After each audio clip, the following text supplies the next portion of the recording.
क्यों अपनी ही पुत्री सरस्वती की ओर आकर्षित हुए थे ब्रह्मा जी? सरस्वती ने ब्रह्मा को श्राप क्यों दिया?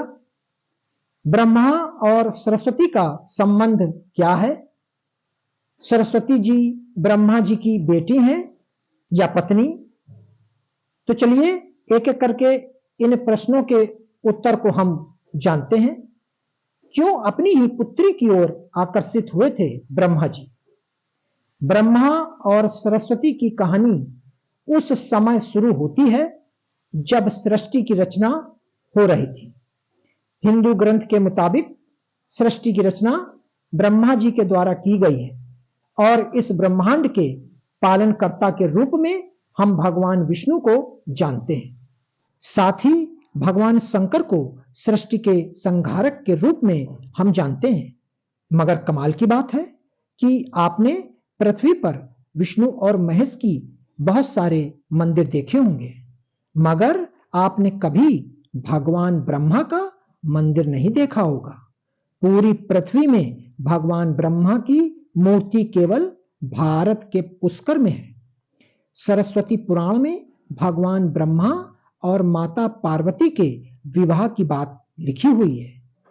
इस प्रसंग के मुताबिक जब भगवान ब्रह्मा सृष्टि का निर्माण कर रहे थे तो सृष्टि के निर्माण को आगे जारी रखने के लिए ज्ञान की आवश्यकता थी। इस वजह से अपने मन से उन्होंने माता सरस्वती का निर्माण किया। सरस्वती की कोई मां नहीं थी। उनका जन्म भगवान ब्रह्मा के मन से हुआ है। सरस्वती को ज्ञान की देवी के रूप में जाना जाता है। भगवान ब्रह्मा ने सरस्वती के साथ साथ सृष्टि का निर्माण किया और सृष्टि के अलग अलग जीव जंतु, पहाड़, जंगल, नदी आदि का निर्माण किया। इस निर्माण प्रक्रिया के दौरान भगवान ब्रह्मा देवी सरस्वती के रूप से आकर्षित हो गए। माता सरस्वती ज्ञान की देवी होने के साथ साथ रूप में भी बहुत अपार सुंदर थी। मगर सरस्वती का जन्म ब्रह्मा से हुआ है। इस वजह से जब भगवान ब्रह्मा सरस्वती की तरफ मोहित हो गए तब देवलोक में उनकी बहुत निंदा हुई। हालांकि इस सब के बावजूद ब्रह्मा ने सरस्वती से विवाह किया और लगभग 100 साल तक पृथ्वी पर जंगल में निवास किया। पृथ्वी पर सरस्वती के साथ ब्रह्मा जब निवास कर रहे थे तब उन दोनों के जरिए मनु नाम के पुत्र का जन्म हुआ। आगे चलकर मनु की संतानें ही मनुष्य जाति के पनपने का कारण बनी। भगवान ब्रह्मा के इस व्यवहार के कारण देवलोक में यह निश्चय किया गया कि भगवान ब्रह्मा की पूजा नहीं की जाएगी। सरस्वती ने ब्रह्मा को श्राप क्यों दिया? सरस्वती पुराण में बताया गया है कि ब्रह्मा ने सरस्वती को अपने मन से उत्पन्न किया था और माता सरस्वती की खूबसूरती पर मोहित हो गए थे। जब माता सरस्वती इस बात को समझ गईं, तब भगवान ब्रह्मा की नजर से बचने के लिए वह रूप बदलकर धरती पर आ गईं।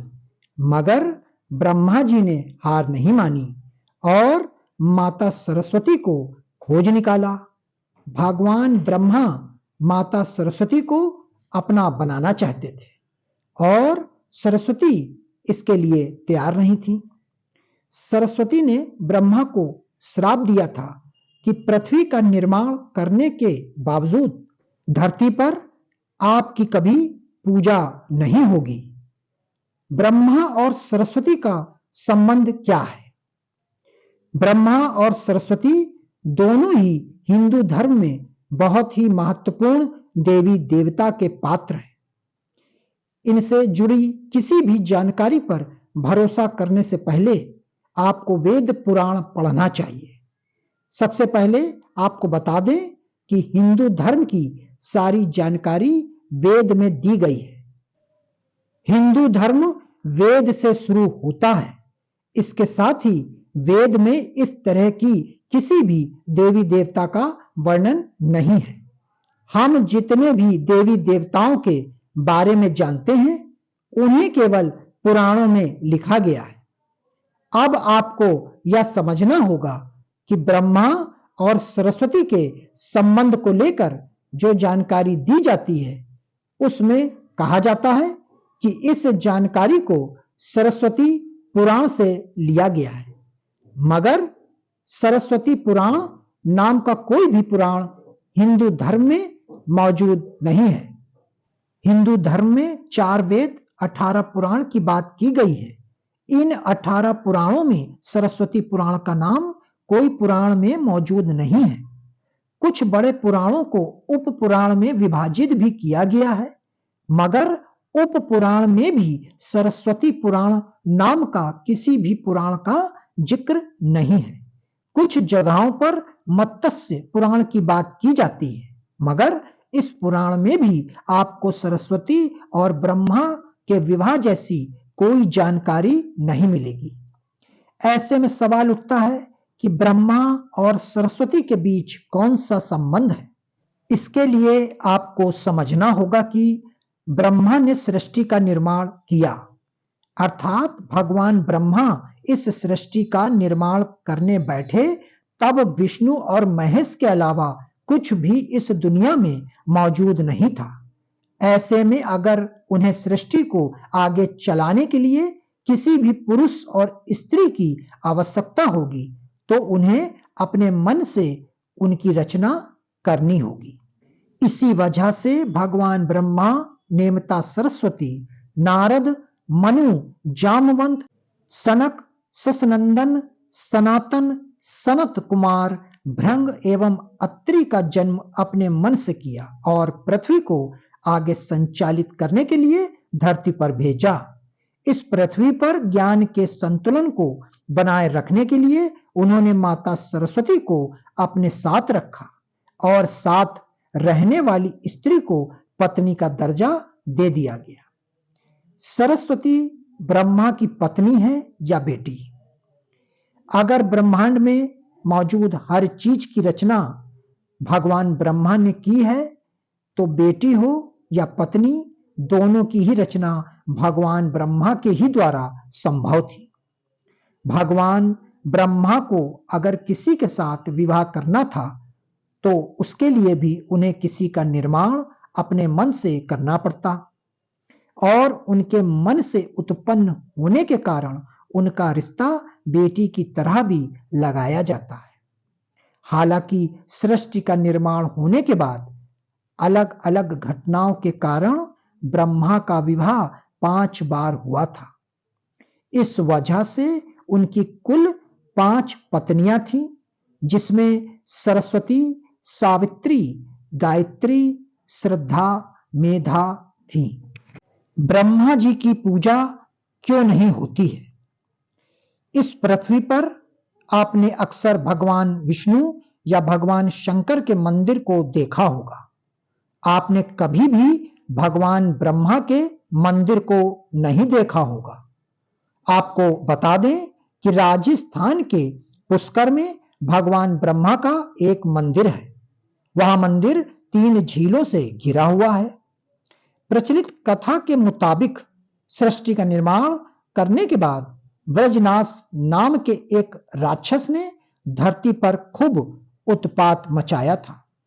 जब इस राक्षस ने भगवान ब्रह्मा के साथ दुर्व्यवहार शुरू कर दिया था, तब ब्रह्मा जी ने ब्रजनाश का वध कर दिया और इस दौरान उनके कमल के 3 टुकड़े धरती पर आकर गिरे, जिससे बड़े बड़े झील बन गए।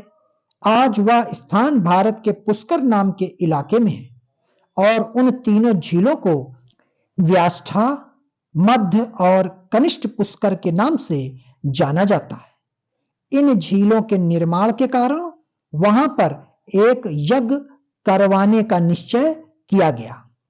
इस यज्ञ में साक्षात भगवान ब्रह्मा बैठने आए थे, मगर एक यज्ञ या पूजा पाठ में पति को पत्नी के साथ बैठना होता है। उस समय भगवान ब्रह्मा की पत्नी सावित्री थी, मगर उन्हें आने में काफी विलंब हो रहा था। बहुत देर इंतजार करने के बाद पूजा का मुहूर्त खत्म होने से बचने के लिए भगवान विष्णु ने एक सुझाव रखा कि ब्रह्मा जी की शादी इसी पूजा के दौरान कर दी जाए। इस विचार पर सहमति दिखाते हुए नारद मुनि ने गायत्री नाम की एक स्थानीय लड़की को भगवान ब्रह्मा के साथ विवाह करने के लिए मना लिया। जब इन दोनों का विवाह हुआ और यज्ञ में भगवान ब्रह्मा गायत्री के साथ बैठकर पूजा को संपन्न करा रहे थे, तभी वहां माता सावित्री आ गई और वह पूरी गतिविधि पर खूब क्रोधित हुई। उन्होंने इस क्रोध में आकर ब्रह्मा को श्राप दिया कि धरती पर उनकी पूजा कभी नहीं की जाएगी। इसके बाद उन्होंने नारद को शादी के लिए लड़की खोज कर लाने के कारण श्राप दिया कि नारद आजीवन कुंवारे रहेंगे। तब माता सावित्री को पता चला कि यह विचार भगवान विष्णु ने प्रकट किया था, तो उनके श्राप से वह भी बच ना पाए। माता सावित्री ने भगवान विष्णु को श्राप दिया कि वह अपनी पत्नी के वियोग में तड़पेंगे। इसी श्राप के कारण राम अवतार में भगवान विष्णु को माता सीता से बिछड़ने का दुख भोगना पड़ा था। इसके बाद जब माता सावित्री का क्रोध कुछ कम हुआ, तब उन्होंने भगवान ब्रह्मा पर दया दिखाते हुए कहा कि उनकी पूजा धरती पर केवल एक जगह इस पुष्कर में ही हो सकती है। इसके बाद भगवान ब्रह्मा के इस व्यवहार से आघात होकर वह पुष्कर के समीप रत्नागिरी नाम के पहाड़ पर चली गई और हमेशा के लिए तपस्या में लीन हो गई। आज भी रत्नागिरी पहाड़ पर माता सावित्री का मंदिर है और उसके ठीक नीचे 3 झील के बीच बसा पुष्कर का ब्रह्मा मंदिर मौजूद है।